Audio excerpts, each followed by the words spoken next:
tale. But these tales spin down through the centuries because they have real value for the human spirit and often good lessons in them. And this applies to what I want to close out today with. So this is a story about an old woman who lives in a hovel, you know, a pieced together shack. She's got an oil drum for a wood stove, and she's sleeping on crumpled up newspaper, and she's just got cardboard and plywood for a shelter. And one night she goes to sleep in her shelter, and she has this dream. And in her dream, she sees a treasure chest, and she starts running her fingers through the gold in the treasure chest, and she's saying, "I'm rich, I'm rich." And she wakes up. And she thinks to herself, it's a dream. Next night, she has the same dream. She's at the borderline, where her country butts up against the neighboring country. And there are people who sell their wares on carts, pushing them along. And there's soldiers guarding the boundary. And she digs a hole in the earth. And there's this treasure chest. And she opens it up, and she's running her hand through the jewels and the gold. And she's thinking, I'm so wealthy, I could buy a house. And she wakes up. She thinks to herself, 2 nights, the same dream. Interesting. 3rd night, she has the same dream. There she is at the borderline. There are the people pushing their carts with their wares and the soldiers guarding. She digs a hole. She pulls up this treasure chest, but it's locked. And the soldier comes over and gives her the key.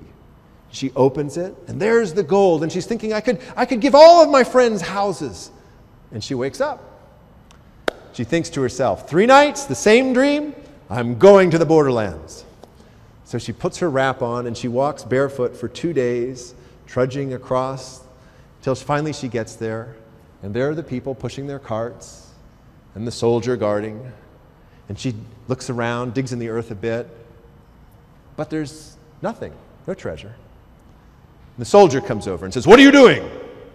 She has nothing to lose, so she tells him. She says, "I had this dream that there was this treasure here, and well, I came to see if it really existed." And the soldier says, "A dream? Following your dreams? Where would we be if we followed our dreams? Well, I had a dream last night about this hovel with this wood stove made out of an oil drum, and underneath the floorboards was this treasure." And she thinks to herself, that's the key. So she goes back, trudging across home for 2 days. She goes and she pulls the stove away from the wall, lifts up the floorboards, starts digging, and sure enough, there's the treasure. So what is this story telling us? Well, sometimes we go far away, or maybe not so far away. We go to a conference room where we go to hear treasures, to learn new insights, to find gold and books and things like that. But really, the real treasure is back at home, back in your office, back in your day-to-day life. So what I hope is that when we're done here today, that you'll go back, you'll figuratively pull the stove from the wall, lift up the floorboards, and find the treasure that's waiting for you back there.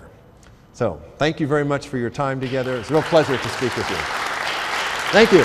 I'll be around if anybody wants me to sign a book. I'd be happy to.